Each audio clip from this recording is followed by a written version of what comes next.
Hotel Echo Lima Lima Oscar. Do allow me to say good evening from Southeast London, England. Your host, your guy himself, the one and only and truly DLG repping, otherwise short for Delhi London Guna. Space Romeo Echo Papa Papa Indigo November. I do apologise for being 10 minutes late. I was meant to be on air at 5 minutes past 8. But you know what they say, better late than never. Otherwise, this is a delayed match review of our FA Cup third round defeat at home to Liverpool. Obviously, it finished Arsenal 0, Liverpool 2, and I am not happy. I am more peed off than I was against West Ham. It's another cup competition that we're out of, and this manager, Mikel Arteta, has thrown away another cup competition.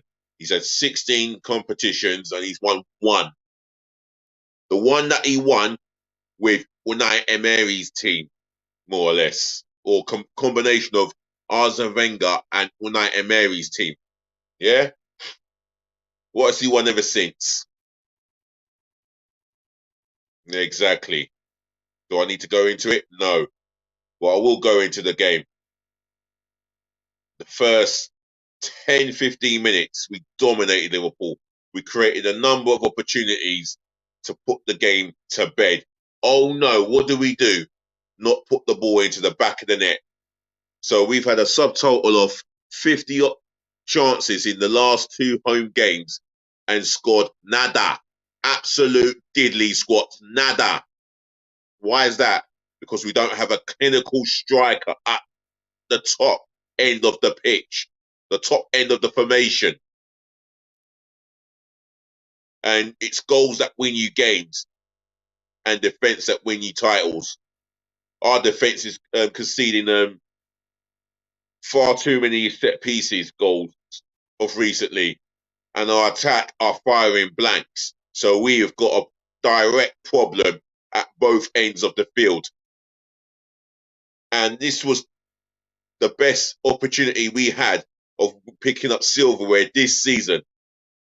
Yes, it might be the FA Cup, but it should breed the winning mentality, which is something that we are lacking in abundance under this novice manager.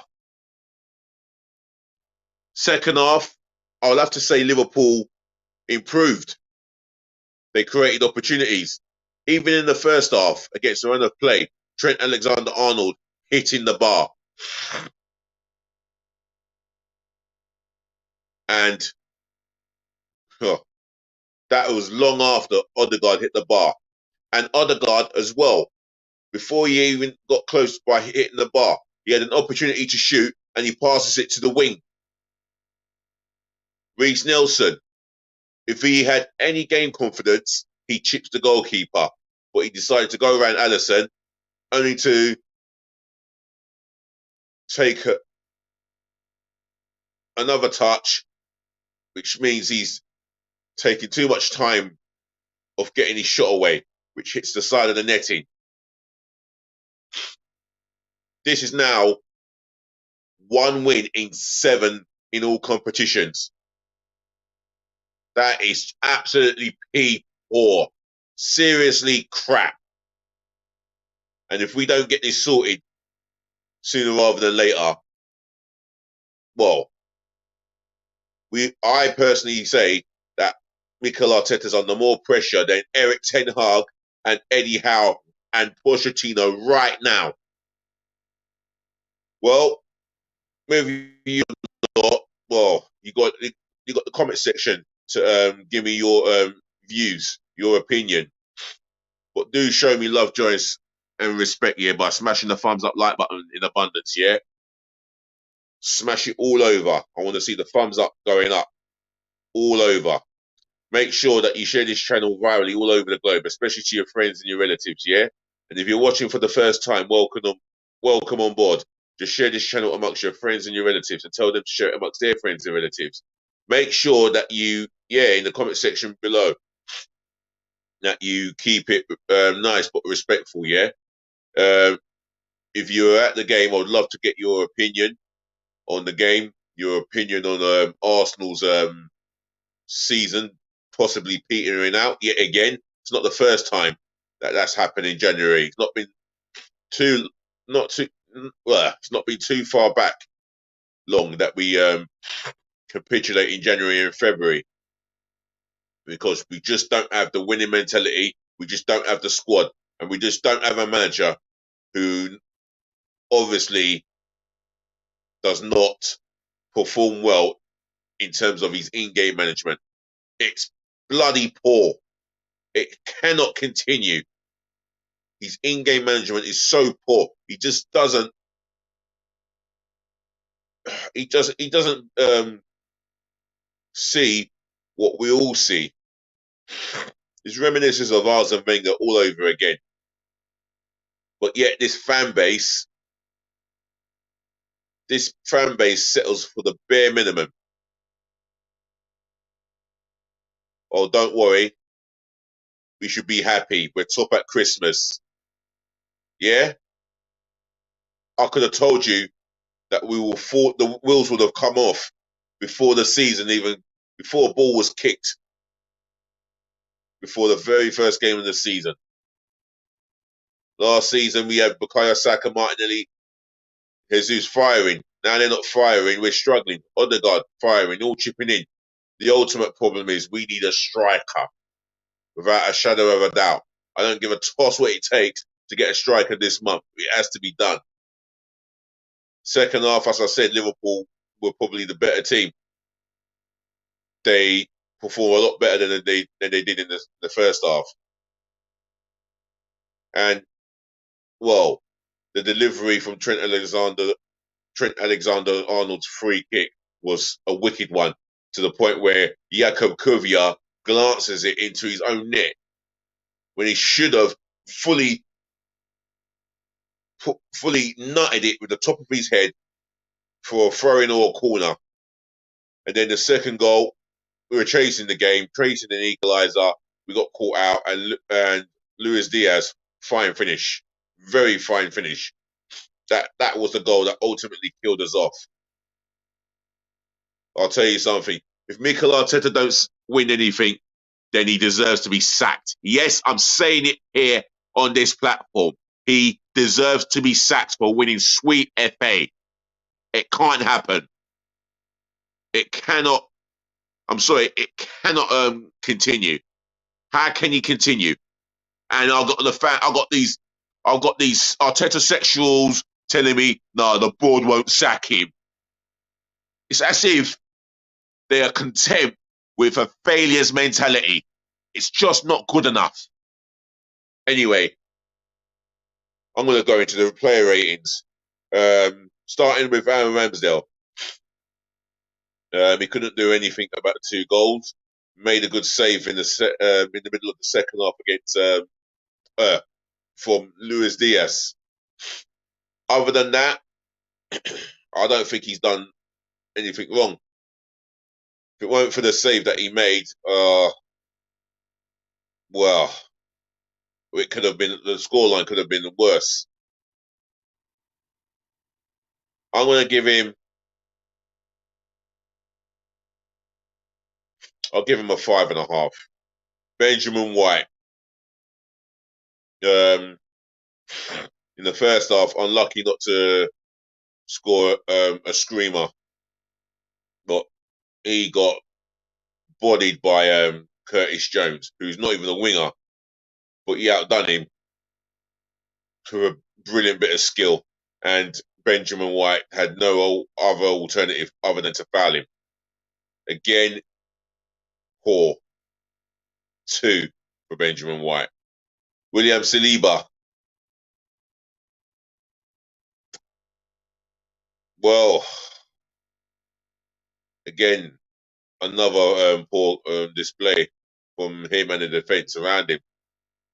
Just not good enough at the moment. Just absolutely not good enough. Let me just get my beer. Excuse me. Might as well drink on the Arsenal tears. Shout out to Peroni over here, yeah? Shouting out to the Peroni. But for, well, Arsenal, feigning like Baronis. But I'm drinking a Peroni.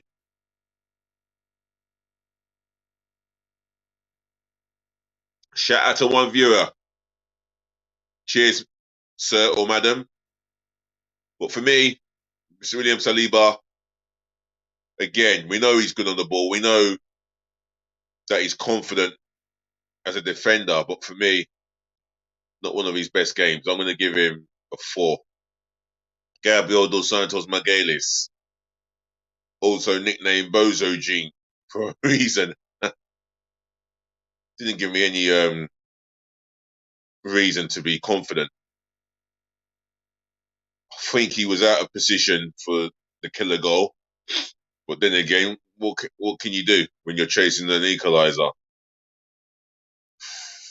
Nah, not good enough for me.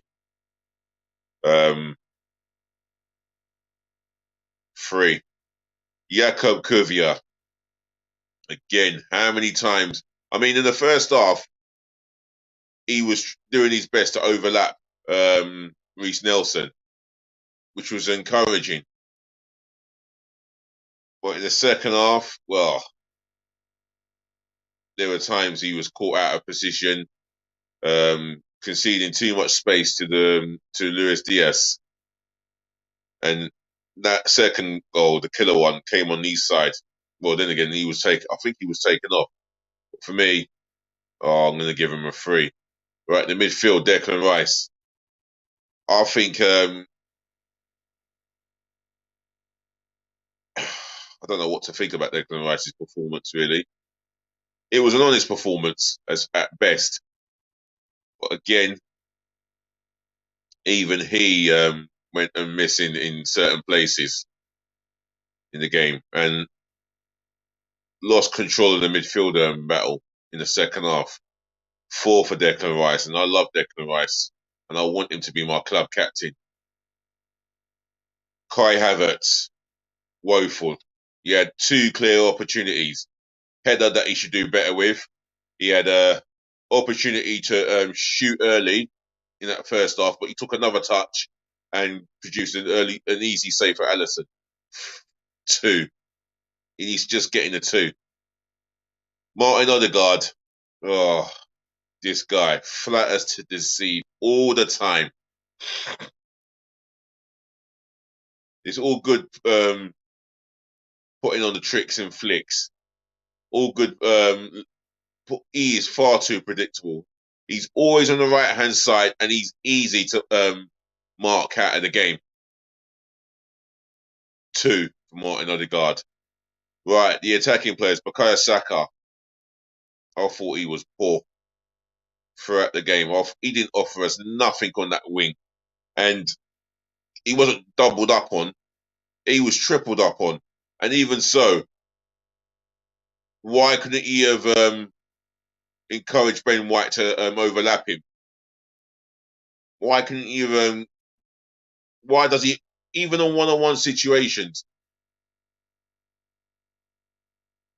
He's always passing the ball backwards. It's so predictable. Take your man on.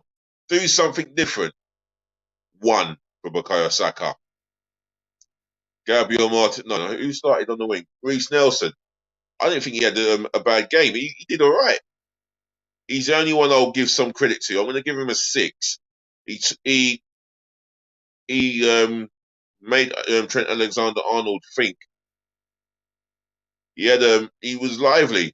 He had that opportunity, or in the first or second minute, only but for a heavy touch. I'm going to give him a 6. Kai Havertz, I've already marked down Kai Havertz. Oh, Jorginho, who started. I thought he had a decent game, you know. He allowed Declan Rice to advance forward, do what he needed to do. 5.5 for Jorginho. Not spectacular, but okay-ish. Kai Havertz I've just marked down. Right, the substitutions. Emile Smith-Rowe. He did very little when he came on. if that. I'm giving him a 1. I'm giving him a 1. I do like Emil Smith Rowe, but he has to have a 1. Leandro Trossard, what impact did he have? I'm not even going to mark him. Eddie Nketiah, not even worth a mark. Mikel Arteta, oh goodness me, his in-game management is so poor. Tactically, well, yeah, tactically his in-game management is absolutely so poor. He can't see that I don't understand what he can't see.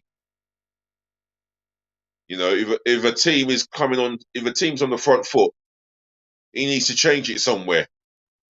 And by the time he changes it, his substitutions are far too late in the game. That's poor in-game management from him. He picked the 11. I get that. He picked the tactics. I get that. He picked the formation he wanted to go with. I get that. But for me, he's going to have to get a 1. Right. The referee, he allowed the game to flow, of course. Didn't need to blow his whistle constantly. He's not the reason why we're out of the FA Cup. He's not the reason why we defended a set piece poorly.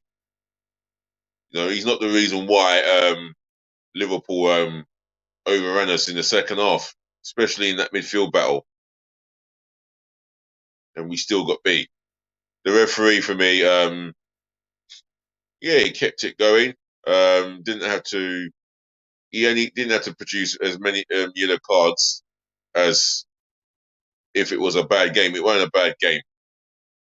Only what 2, 3 yellow cards in the game on that sort of match. I'm going to give the referee. I'll give the referee a 6. As for the Arsenal fan base, well, they were leaving. Well, I suppose they made a full house of it. You know, it's a full house. They saw the opportunities created, and they didn't get to share a goal. It's now 2 home games without a goal in all competitions, and that's appalling. I feel that the players and Mikel Arteta let the fans down. But I'm going to give the fans an 8.5 because they got behind the team. They were vocal, and they were just let down by poor finishing from the attacking front. 8.5 for the fans. So I guess that's my player ratings all done. And I'm going to drink on this. So, ladies and gentlemen, to the boys, to the girls, I thank you for listening. Thank you for tuning in. Thank you for watching and saving the best to last. I thank you for putting up with me and my Peroni. Cheers, guys. Do make sure that you look after your families. Do make sure you look after your friends. Make sure you look after yourselves. More peace, more love, more blessings again. And on top of that, yeah, hope you enjoy your evening. So just remember, as your host, your guy himself, the one and only and truly, we're going to chat again, yeah? Like, comment, share, and subscribe. Don't forget to do all of that for me, yeah? It helps keep the channel growing. Other than that, I'm out of here.